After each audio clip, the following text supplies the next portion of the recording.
Quando a gente pensa em espionagem, o que vem na cabeça? Carros velozes, gadgets incríveis, agentes secretos de cinema, né? Mas, olha, o mundo real da inteligência é muito mais complexo e influente do que a gente vê nos filmes. Hoje, a gente vai abrir a cortina desses impérios invisíveis que, querendo ou não, moldam o nosso mundo.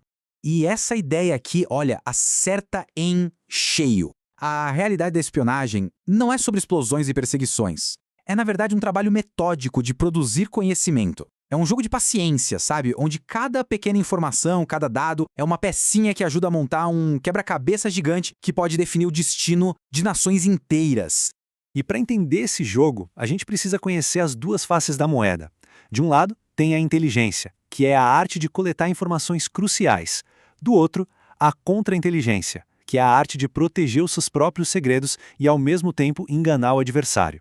Uma simplesmente não existe sem a outra. Bom, esse aqui é o nosso roteiro de hoje. A gente vai começar desmistificando a espionagem, passar pelos gigantes da Guerra Fria, analisar os especialistas em operações de precisão, entender a linha perigosa que separa espionagem de terror, conhecer o novo poder digital e, no final, discutir quem é que manda no jogo hoje em dia. Então, vamos deixar a ficção de lado e conhecer os jogadores que realmente definiram as regras do jogo moderno, começando pelos titãs que dividiram o mundo. Pensa num grande tabuleiro da Guerra Fria. Duas superpotências da espionagem se enfrentaram numa batalha silenciosa que moldou o século XX. De um lado, a CIA, do outro, a KGB, que hoje é representada pela sua herdeira, a SVR. E aqui, a diferença de filosofia já fica bem clara.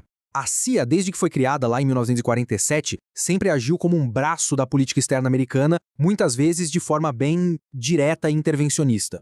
Já a SVR, herdeira da KGB, aperfeiçoou a arte da guerra nas sombras, preferindo a infiltração, a desinformação e a sabotagem. E isso aqui ilustra perfeitamente o método da CIA. A agência não só coletava informações, ela ativamente criava realidades. No Irã, na Guatemala, em Cuba, no Chile, a CIA agiu diretamente para derrubar governos que não estavam alinhados com os interesses dos Estados Unidos, deixando um legado bem controverso de intervenção. O SVR, por sua vez, modernizou as táticas da KGB para o século XXI.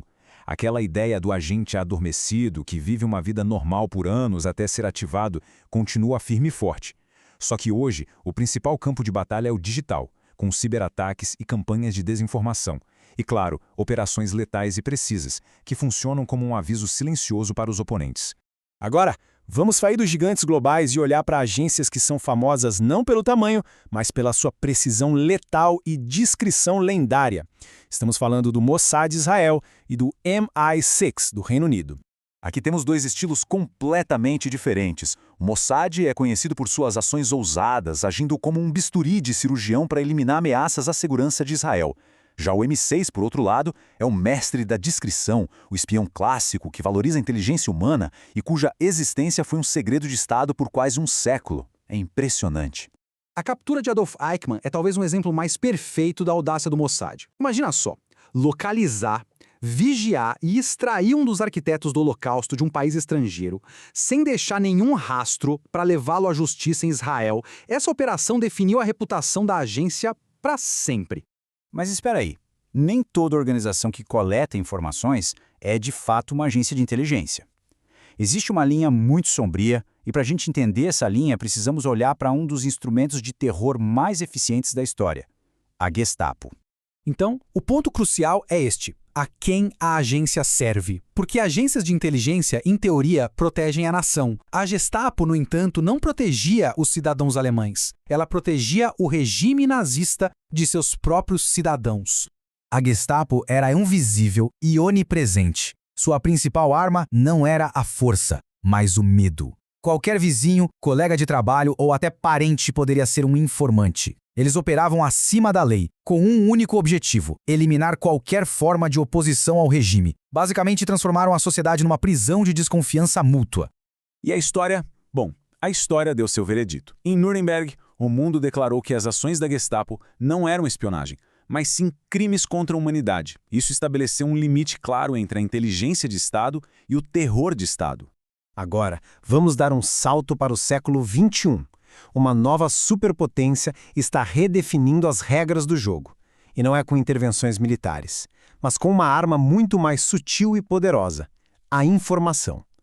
Estamos falando do Ministério de Segurança do Estado da China, o MSS. O foco do MSS é claríssimo: roubar segredos científicos e técnicos para acelerar o crescimento econômico e militar da China. Os setores de defesa e tecnologia são os alvos principais, o que reflete uma estratégia bem simples, porque inventar do zero se é mais rápido e mais barato roubar.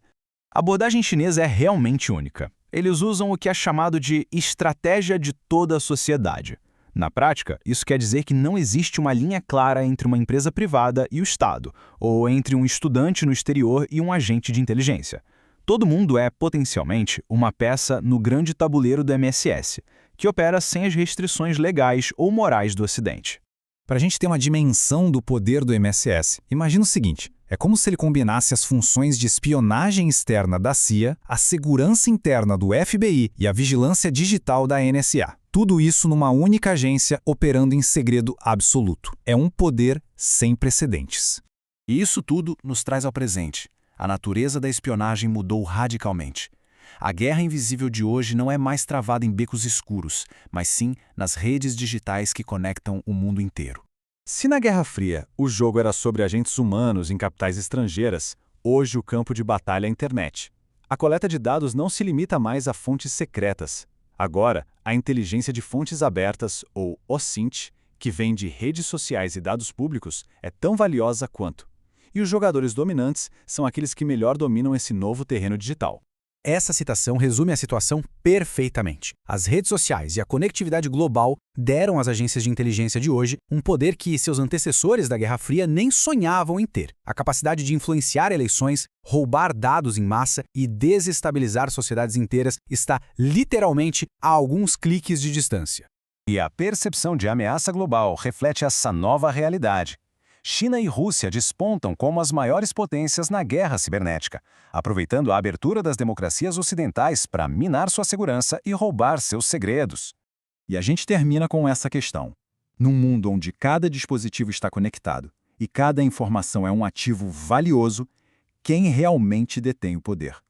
A nação com o maior exército ou aquela com o serviço de inteligência mais sofisticado, capaz de operar nas sombras do nosso mundo digital? A resposta para essa pergunta pode muito bem definir o futuro da geopolítica global.